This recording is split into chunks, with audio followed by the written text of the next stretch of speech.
Friends, welcome back to my channel. আশা করি সবাই ভালো আছো, আমিও খুব ভালো আছি। আজকের আমার কন্টেন্ট হচ্ছে অবশ্য করে প্রদীপের আজকের ব্লগিং এবং ওর সাকসেসটা সেলিব্রেট করব অবশ্য করেই ওর সঙ্গে। আমরা পুরো ভিডিওটা দেখো, স্কিপ করো না, অবশ্য করেই আমার সঙ্গে থেকো। সকালবেলা উঠেই রেডি হলো, কোথায় যাওয়ার উদ্দেশ্যে? অবশ্য করেই হাইকোর্ট। কিভাবে যাবে? না ট্রেনে যাবে, কারণ ট্রেনে করে যেতে সুবিধা। ট্রেন থেকে মানে ওদের অ্যাড্রেস থেকে মানে স্টেশন থেকে টোটাল শিয়ালদা থেকে বাসে করে হাইকোর্ট। ঠিক আছে, এটা মানে যাওয়াটা অনেক সোজা। গাড়ি নিয়ে গেলে যে পার্কিংয়ের ব্যাপারটা থাকে সেইটা ও এড়াতে চাইছে এবং অবশ্য করেই ও যাচ্ছে কার নির্দেশে? অবশ্য করেই ওর সেই মাথার উপরে থাকা দিদি, সেই দিদির ডাকেই সেখানে গেছে এবং সঙ্গে কিছু কাজ অবশ্য করে নিয়ে গেছে। তাহলে যাত্রাটা শুরু হলো মায়ের রান্না করা খাবার দিয়ে। মা ভোরবেলা উঠে ছেলের জন্য সযত্নে রান্না করে দিয়েছে এবং সেই খাবার খেয়ে ছেলে তার গন্তব্যস্থলের উদ্দেশ্যে রওনা দিয়েছে। হ্যাঁ, আমি হাইকোর্টটাকে প্রদীপের মামার বাড়িই বলবো, কারণ আজকে ওর যে উল্লাস, যে আহ্লাদ, যে আধিক্যতা দেখলাম, ওই ধরনের প্যাম্পার সাধারণত আমরা মামার বাড়ি থেকেই পাই। কারণ মামার বাড়িতেই নানান রকম তোমার আবদার, তারপর বায়না, এগুলো করা যায়, তাই না? কারণ ছেলে আমার কাছেই থাকবে, এই যে একটা বায়না, এই যে একটা আবদার, এটা কে মেনে নিচ্ছে? যার জন্যই তো মিষ্টি খাওয়াচ্ছে। তাহলে এটা হাইকোর্ট মেনে নিয়েছে, হাইকোর্টের বিচারপতি মেনে নিয়েছে। কাজেই এটা আমরা বলতেই পারি হাইকোর্ট হলো প্রদীপের মামার বাড়ি। কারণ তার মামা সমস্ত তার আবদার মেনে নিয়েছে এবং ও খুশিতে নাচতে নাচতে অবশ্য করেই মিষ্টি কিনে বাড়ি নিয়ে এসে মাকে খাইয়েছে। বাবাকে খাওয়াতে গেছিল, কিন্তু বাবা মিষ্টি খেতে খেতে ঘুমিয়ে পড়েছে। আমি বলিনি, সন্দীপ নিজে বলেছে যে বাবাকে মিষ্টি দিলাম, বাবা মিষ্টি খেতে খেতে ঘুমিয়ে পড়েছে। খেতে খেতে ঘুমিয়ে পড়েছে, গলায় লাগবে তো, জানি না কথাটা কি দাঁড়ালো। যাই হোক, নিজে খেলো, মাকে খাওয়ালো এবং আবার লাস্টে মিষ্টির প্লেটটা মার হাতে দিয়ে বললো বাবাকে দিও। তাহলে আগে দিয়েছিল, পরেও দেবে, মানে পরে বাবা আবার খাবে। ধরে নিলাম, ধরতেই পারি, কারণ মামার বাড়ির আদর খেয়ে সদ্য ফিরেছে না। কি বলছে, কি বলতে চাইছে, কিভাবে বোঝাতে চাইছে, গন্ডগোল হয়ে যেতেই পারে ভাই, তাই না? কারণ আমরা জানি হাইকোর্টের কাজ ডেট ওয়াইজ হয়, তাই না? আমি ডেটের আগে গিয়ে আমার কাজটা করে আসবো, এতটা আবদার আহ্লাদ কে দিতে পারে? হাইকোর্ট নিজের মামার বাড়ি হলেই এটা সম্ভব। বারবার মামার বাড়ি বলছি, কারণ মামার বাড়ি ভারী মজা, কিলচর নাই, কাজেই বাড়ি মজা পেয়েই তো আজকে এসছে না। লাফাতে লাফাতে গেছে, ছুটতে ছুটতে এসছে, মাঝখানে গিয়ে অর্থমন্ত্রীকে দেখে এসছে। আচ্ছা, দেখে এসছে, কথা বলতে পারতো, কারণ যে লোকটা এত অর্থ ভালোবাসে সে যে অর্থমন্ত্রীকে দেখতে যাবে এটাই তো স্বাভাবিক, তাই না? অবশ্য করেই ওই দিদির আনুগত্যেই গেছিল, সে তো একা গেলে ওই 7 স্টার হোটেলে নিশ্চয়ই এন্ট্রি পেত না, পেত কি? কারণ যেখানে হচ্ছিল একটা কনফারেন্স রুমে, সেখানে নিশ্চয়ই কারোর সাথেই ঢুকতে হবে, নয়তো তোমার এন্ট্রি কার্ড থাকতে হবে। আচ্ছা, এইসবের জন্য কারোকে সঙ্গে চাই, অবশ্য করেই ছিল তার, সেটা আমরা দেখিনি। কারণ সবসময় যে দেখবো এমন আবদার কিন্তু আমরা করতে পারি না। যখন দেখাবে, যখন ও বুঝবে দেখানোর মতো, তখনই দেখাবে। কিন্তু সেখানে ঢুকেছে, এর থেকে যাদের বুদ্ধি তাদের বুঝে নাও, কীভাবে ঢুকেছে, কার সাহায্যে ঢুকেছে, এগুলো বুঝে নিতে হবে, ঠিক আছে? যাই হোক, পরিচয়টা হয়নি। পরিচয় হলেও অসুবিধা ছিল, কথা বলতে হতো ইংলিশে। নিশ্চয়ই পারে, যদি পারে না, কারণ উনি নিশ্চয়ই হিন্দিতে কথা বলবেন না, তাই না? বাংলা তো অনেক দূরের কথা, উনি ইংলিশ ছাড়া কথা বলবেনও না, আমাদের যতদূর জানি, তাই না? এইবার যাই হোক, সন্দীপের চক্ষু সার্থক হয়েছে, অর্থমন্ত্রীকেও দেখে এসছে। শুধু আলোচনাটা করতে পারিনি যে অর্থমন্ত্রী অর্থের হিসাবটা কিভাবে করেন, অর্থের চাহিদা যোগানটা কিভাবে দেন, মানে উনি কিভাবে এত বড় দেশের অর্থ ব্যবস্থাটাকে নিয়ন্ত্রণ করেন। সাংঘাতিক ব্যাপার না? ওরও তো একটা বিশাল রাজপ্রাসাদ, জমিদারি, সেটার দায়িত্বটা অনেকটা ওই অর্থমন্ত্রীর সঙ্গেই কিন্তু এক হয়ে যায়। মানে ওনারও যা দায়িত্ব, ওরও কিন্তু তাই দায়িত্ব। কাজেই সমানে সমানে ব্যাপারটা ও ফিল করতে পারছিল ওখানে বসে বসে। যাই হোক, হাইকোর্টে যাব আর ক্যান্টিনে খাবো না, এটা কখনো হতে পারে? খেলাম, কিন্তু হোটেলে খাইনি আজকে, হোটেলে খাওয়ার সময় হয়নি, কারণ সবাই অন্য কাজে ব্যস্ত ছিল। যাই হোক, যা খেয়েছি এনাফ, যা দেখিয়েছি এনাফ। তারপরে আবার বাসে করে ডাবল চেঞ্জ করে, অবশ্য করেই ডাবল চেঞ্জ করতে হবে। আলিপুর থেকে ডাইরেক্ট বাস কি পেয়েছিল বুঝতে পারিনি, আমি বুঝতে পারিনি, মনে হয় দুটো বাসে করে চেঞ্জ করে শিয়ালদা এসছে, তারপরে আবার ট্রেন ধরে বেশ রাত করে নিজের বাড়ির স্টেশনে এসে পৌঁছেছে এবং সেখান থেকে লাস্ট যে মিষ্টিগুলো ছিল তার মধ্যে থেকে এক ধরনের মিষ্টি পছন্দ করে বাড়ির উদ্দেশ্যে নিয়ে গেছে। কেন? সুখবরের সঙ্গে মিষ্টি মুখ তো বানতাই হ্যাঁ, একদম। তা এই সুখবরটা এত নির্লিপ্তভাবে পেশ করা হলো কেন? এর জন্য তো এক বিশাল বড় পার্টি প্রয়োজন না? বিশাল বড় পার্টি প্রয়োজন। কারণ এই যে এত বড় সুখবর, মা তার সন্তানকে পাবে না, পাবে কিনা তার বাবা, যে কিনা 9 মাস কোনোদিন গর্ভেই ধারণ করেনি, যে কিনা জন্ম দেওয়ার যন্ত্রণাটাই ভোগ করেনি, যে কিনা সন্তানকে কিভাবে 3 বছর ধরে তিলে তিলে যত্নে বড় করে তুলতে হয় সেটা দূর থেকে দেখেছে, দূর থেকে আদর করেছে, বা তার সঙ্গে সময় কাটিয়েছে, তার সঙ্গে যে ইনভলভমেন্ট যেটা মা করেছে সেটা মার কাছ থেকে কেড়ে নিয়ে পুরোপুরি নিজের করে নেওয়ার মধ্যে যে আত্মতুষ্টি সেইটা সে লাভ করেছে, এবং তাতে শিলমোহর কে বসিয়ে দিয়েছে? তার মামার বাড়ি, তাই না? শিলমোহরই বসিয়ে দিয়েছে, কিন্তু শিলমোহরটা এখনো দেখাতে পারিনি। নিশ্চয়ই দেখাবে, আমরা আশা রাখি এটা দেখাতে হবে, কারণ মিষ্টিমুখ যখন করলাম তখন নিশ্চয়ই প্রমাণটাও দেখাতে হবে যে আর কোনো চিন্তা নেই, আমাদের দুশ্চিন্তা দূর হয়েছে, মানে আমাদের না, ওদের ভিউয়ার্সের দুশ্চিন্তা দূর হয়েছে। এবার রাত্রে নিশ্চিন্তে ঘুমোতে পারবে, অন্য পক্ষকে হিরো হিরো বলতে পারবে, কারণ আমরাই একমাত্র লোক যারা আমরা জিতে গেছি। কাকে হারিয়ে? না, একজন মাকে হারিয়ে। যাকে এই পর্যন্তটা ঠিক ছিল, যার যেটা মনে হবে, যার যেটা যে যেটা ফিল করবে, বা যে যেটা শুনে আসবে, বা যে যেরকম যতটুকু বুঝতে পারবে সে ততটুকুই তো শেয়ার করবে। এই অবধি তো ঠিক আছে, তার মনে হয়েছে আনন্দের খবর, সে আনন্দ পেয়েছে, তার মনে হয়েছে এই আনন্দের খবরের জন্য মিষ্টিমুখ করানো উচিত, সে মিষ্টিমুখ করিয়েছে।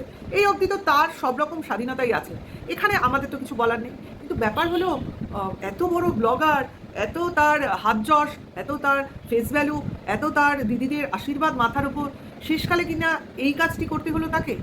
এবার প্রশ্ন করো, কি কাজ? কি কাজ বলো তোমরাই, কি কাজ তোমরা জানো? কি কাজ? কন্টেন্ট চুরি। কন্টেন্ট চুরি করতে হলো, যে কিনা এত ছোট একটা ব্লগার, তার মানে আমি টিনার কথা বলছি, টিনার কন্টেন্ট চুরি করলো কিনা টন্দীপ। সেই সুখবর, সেই হাইকোর্ট, সেই বাড়ি থেকে ফেরার পথে মিষ্টিমুখ। দেখো, সেম টু সেম 1 সপ্তাহ আগের কন্টেন্ট চুরি করলো কিনা। তাহলে এর বলে কন্টেন্টের অভাব নেই? সেই একই জিনিস, হাইকোর্টে যাওয়া, হাইকোর্টে গিয়ে কাজ করা, হাইকোর্টের ফেরার পথে মিষ্টিমুখ, এবং বাড়ি এসে সবাইকে মিষ্টি দেওয়া এবং মিষ্টি খাওয়া। এখানে শুধু মাকে মিষ্টি খাইয়েছে আর সবাইকে ক্যামেরার সামনে ধরেছে।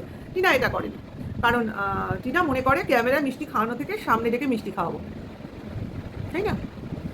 আর টিনার মার অবশ্য সুগার টুগার নেই, কাজে মা একটা কেন 10টা মিষ্টি খেতে পারে, সেই জন্য মাকে মিষ্টি খাইয়ে দেয়নি। আর টন্দীপের মার যেহেতু সুগার, সেই জন্য ওই 1 কামড় 2 কামড় একটুখানি ভেঙে এইভাবে মিষ্টি দেওয়া ছিল ক্যামেরার সামনে। তাই ভদ্রমহিলা মিষ্টি খাবে না হতে পারে না, যে কিনা ভাত যথেষ্ট পরিমাণ খায়, যে কিনা আরও কী কী খায় আমার জানা নেই, কচু ঘেঁচু সবই তো খায়, কারণ সুগারে জানি অনেক কিছুই খাওয়া বারণ, তাই না? তাহলে সেই আলু তো এরা অহরহ খায়, এই তাহলে আর মিষ্টি খেতে বারণ কোথায়? কাজে যেটুকু দেখালো ওগুলো দেখানোর জন্য দেখালো, সুখবরের জন্য দেখালো, কারণ নাতি আর হাতছাড়া হচ্ছে না। তা ভালো, এই সুখবরটা টিকিয়ে রাখো, এই সুখবরটা দীর্ঘস্থায়ী হোক, এই সুখবরটাকে নিয়েই তোমরা বাঁচো, কারণ আমরা এটাই দেখতে চাই। এবং আর তার সঙ্গে আরও একটা জিনিস দেখতে চাই, বড় পার্টি, যাতে কিনা সমস্ত দিদিরা, সমস্ত ক্রিয়েটাররা এবং ভিউয়ার্সরা বিশাল বড় পার্টি দিচ্ছ। ছেলের জেতার পার্টি। কিভাবে জেতার? না, মার কাছ থেকে কেড়ে নিয়ে ছেলে জেতার পার্টি। এই পার্টিটা তোমরা দাও, আমরা দেখি।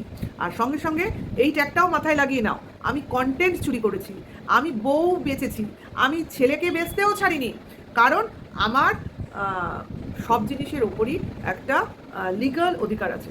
কারণ বউ তো আমার এখনও নিজের, তাকে তো এখনও ডিভোর্স করিনি, তাই না?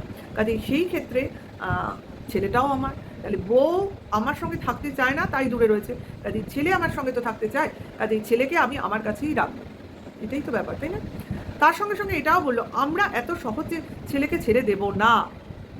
সেটা তো আমরা জানি, বহু দিন ধরে জানি যে ছেলেকে তুমি কোনোদিনই ছেড়ে দেবে না, কারণ তোমার মতো শয়তান টাইপের, অসভ্য টাইপের লোক দুটো দেখা যায় না, যে কিনা অন্যের ছেলে মানে 50% অন্যের, তাই না?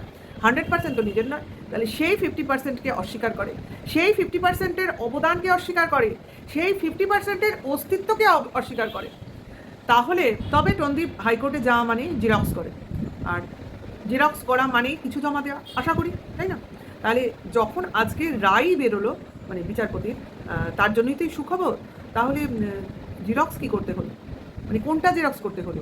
জেরক্স করে কিছু পেপারস নিল না পেপারস দিল, এটা অবশ্য আমাদের কাছে ক্লিয়ার হয়নি। আশা করি আজকে ক্লান্ত ছিল, আগামী দিনগুলোতে, পরবর্তী দিনগুলোতে আরও সাকসেসটা বিস্তারিতভাবে আমাদের সামনে নিয়ে আসবে। এবং এখন তো আর কিছু চিন্তার ব্যাপার নেই, টিনা মোটামুটি হেরেই গেছে, টনদীপ জিতে গেছে। এবার তোমরা নিশ্চিন্তে ঘুমো, কারণ আমাদের আর কিছু করার নেই। এবার দেখবো সারা জীবন ছেলে বাবার কাছেই রয়েছে, আর মা ওদিকে নিজের মতো নিজে জীবন কাটাচ্ছে, এই তো দেখবো। এর বেশি তো কিছু দেখতে পাবো না, কাজেই আনন্দ করো। আর আমরা আমাদের মতো কন্ট্রোভার্সি করে যাবো, যে যার মতো এসে কমেন্টস বক্সে লিখে যাও, আর কোনো চিন্তার ব্যাপার নেই, এইটুকু আমি বলে দিলাম। আর অবশ্য করেই নেক্সট একটা পার্টি দেখতে চাইবো টনদীপের তরফ থেকে, তাদের দিদিদের নিয়ে, ভিউয়ার্সদের নিয়ে বড় একটা সেলিব্রেশন পার্টি অবশ্য করেই দেখতে চাইবো। কারণ সুখবর শুধুমাত্র ক্যামেরার সামনে মিষ্টির প্লেট নিয়ে আসলেই তো হবে না, এটা একটা বড় সড়ো খাওয়া দাওয়া, ওই স্পেশাল দিদিকে নিয়ে, উকিলদের নিয়ে একটা বড় সেলিব্রেশন তো বানতেই হয়, তাই না? এই শুধু মুখে সুখবর, শুধু মুখে মিষ্টি মুখ, শুধু মাকে মিষ্টি খাওয়ালেই তো হবে না। দুনিয়ার অনেক ওয়েল উইশার রয়েছে যাদের কিনা অবশ্য করেই মিষ্টি মুখ করাতে হবে। কারণ এইটা জাস্ট একটা ছোট্ট করে সেলিব্রেশন হলো, এটা তো একটা লাইভ করা উচিত ছিল। এটা তো আমরা কিছুতেই বুঝতে পারছি না, অন্তত আমার এটাই প্রশ্ন, যে এত বড় সেলিব্রেশন, ছেলে সারা জীবন বাবার কাছেই থাকবে, মা হেরে গেল, তাহলে এটা তো একটা লাইভ করে সমস্ত ভিউয়ার্স নিয়ে বিশাল সেলিব্রেশন করার কথা ছিল। তাহলে এটা কেন হলো না, এটা কেন হচ্ছে না? এটা তো আমরাও ভিউয়ার্স, আমরাও তো দেখি টনদীপের চ্যানেল, অবশ্য করি ব্লগিংগুলো, নাহলে বলছি কী করে, কন্ট্রোভার্সি করছি কী করে? তাহলে আমাদেরও তো এটা দাবি যে একটা তো লাইভ হোক, যেটা কিনা আমরাও অংশগ্রহণ করি, আমরাও খুশিতে ভাগ নিই, তাই না?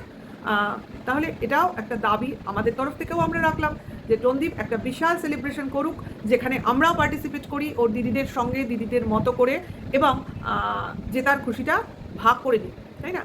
আর যখন জেতার খুশি সেলিব্রেশন হয়ে যাবে, তারপরে যে সময়টুকু পাবো, অবশ্য করেই টিনার পাশে দাঁড়াবো। সান্ত্বনা তো দিতেই হবে না টিনাকে, কারণ এত বড় দুঃখ কোথায় রাখবে? ছেলে জীবনে ওর কাছে আসবে না, ছেলে সারা জীবন ওকে মৃত ভেবে বসে থাকবে, তাই না? কিন্তু এইখানেই তো একটা প্রশ্ন, সেবিকা দিদি যে প্রথমেই বলেছিলেন সেই একটি লাইভে, যে বাবা মার 50-50 অধিকার, তাহলে আজকে পুরো অধিকারটা কি করে বাবা পেয়ে গেল? এটা কি কেউ আমায় ক্লিয়ার করতে পারো? এইটা তো ক্লিয়ার করে দাও। ওই ম্যাডাম, সমাজসেবী ম্যাডাম, যিনি কিনা নিজের মুখে স্বীকার করেছেন যে ছেলের অধিকার বাবা মার 50-50, সেখানে বাবা কোন মুখে ডিক্লেয়ার করতে পারে ছেলে শুধু তারই? তাহলে সেবিকা ম্যাডাম আবার মিথ্যা কথা বলছেন? কারণ এর কিছু দিন আগেই বিট্টুর সম্বন্ধে মিথ্যা কথা বলেছিলেন, ওই রিতম রিমিদের ব্যাপারে। তাহলে আবার মিথ্যে? হয় উনি মিথ্যা কথা বলছেন, নয় টনদীপ মিথ্যা কথা বলছে। কেউ তো একজন মিথ্যা কথা এখানে বলছে, কে মিথ্যা কথা বলছে সেটা ভিউয়ার্সরা বলবে এবার, ঠিক আছে?